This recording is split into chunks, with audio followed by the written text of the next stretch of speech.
Hello friends, आज हम पढ़ेंगे सेक्शन 9, 10 और 11 इंडियन कॉन्ट्रैक्ट एक्ट 1872 का। तो चलिए स्टार्ट करते हैं। पसंद आए वीडियो तो लाइक शेयर और सब्सक्राइब करना ना भूलिएगा। चलिए स्टार्ट करते हैं। सेक्शन 9 क्या कहता है? In so far as the proposal और एक्सेप्टेंस, हमें पता है प्रपोजल और एक्सेप्टेंस क्या होता है, of any promise is made in words, जब तक कि वर्ड्स में बने हैं ये प्रॉमिस प्रपोजल और acceptance, the promise is said to be express. अगर वर्ड्स में है तो एक्सप्रेस कहेंगे। अगर ये प्रपोजल और acceptance is made otherwise than in words, the promise is said to be implied कहेंगे।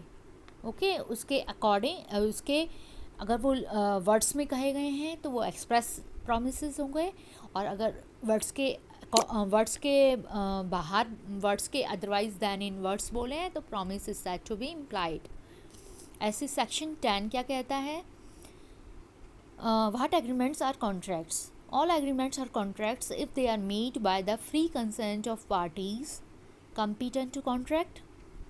सब एग्रीमेंट्स कॉन्ट्रैक्ट कहलाएंगे अगर वो फ्री कंसेंट पार्टीज की जो कि कम्पिटेंट हैं उनसे बने हैं, लॉफुल कंसिडरेशन है और लॉफुल ऑब्जेक्ट के लिए बना है, and are not hereby expressly declare to be void, और वॉइड नहीं है।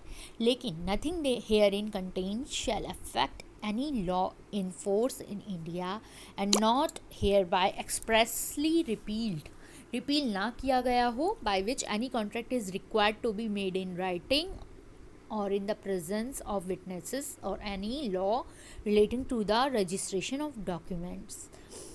कोई भी nothing herein contain shall affect any law in force in India, कुछ भी यहाँ पे अफेक्ट नहीं करेगा उस लॉ को जो कि इनफैक्ट जो कि रिपील किया गया है, रिपील नहीं जो कि इन्फोर्स है, any law in force in India, और not hereby expressly repeal नहीं किया गया है, by which any contract is required to be made in writing, जिसके द्वारा कॉन्ट्रैक्ट को राइटिंग में लिखा गया है, विटनेस की या फिर विटनेसेस की प्रेजेंस में लिखा गया है, या law relating to the registration of document से है। आई होप ये सेक्शन 9 और सेक्शन 10 आपको फुली समझ में आ गया होगा। अब सेक्शन 11 पढ़ते हैं। Who are competent to contract? Every person is competent to contract who is of the age of majority. हमें पता है कि माइनर को बिल्कुल भी competent नहीं होते हैं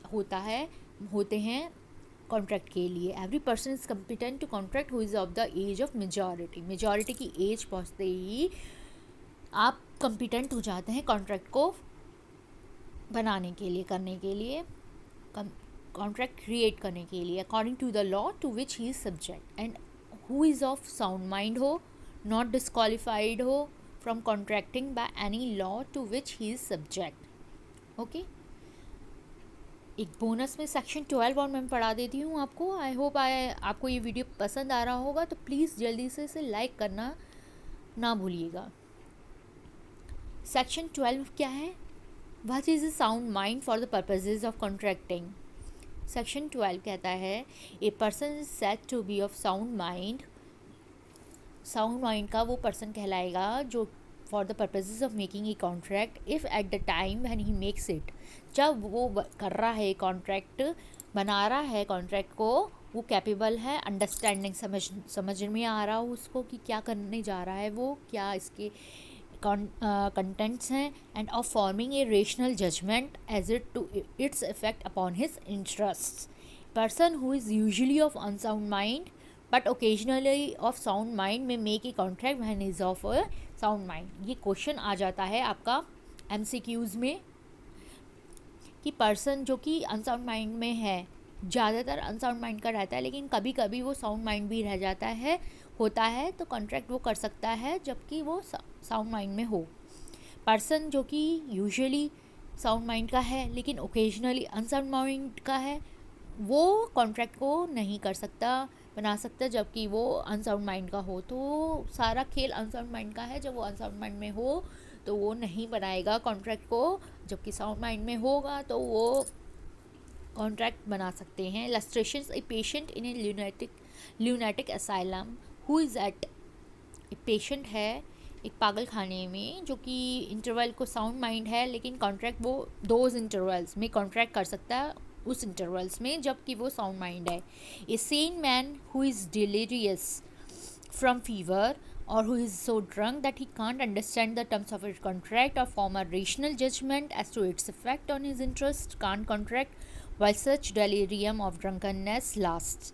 जब तक कि वो उसको ये ड्रंकननेस रहती है, अगर कोई ड्रंकन मैन है और वो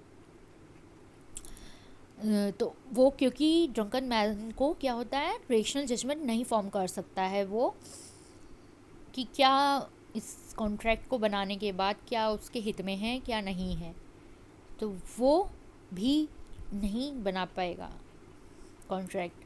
आई होप सो आपको क्लियर हो गया होगा मेरा ये सेक्शन 9, 10, 11, 12. आई होप मुझे आपको पसंद आया होगा ये आज का सेशन. अगले सेक्शन में पढ़ेंगे हम 13, 14, 15, 16. हम 4 सेक्शंस जल्दी जल्दी पढ़ेंगे. नेक्स्ट वीडियो में मिलते हैं. तब तक के लिए स्वस्थ रहिए, मस्त रहिए. थैंक यू, धन्यवाद.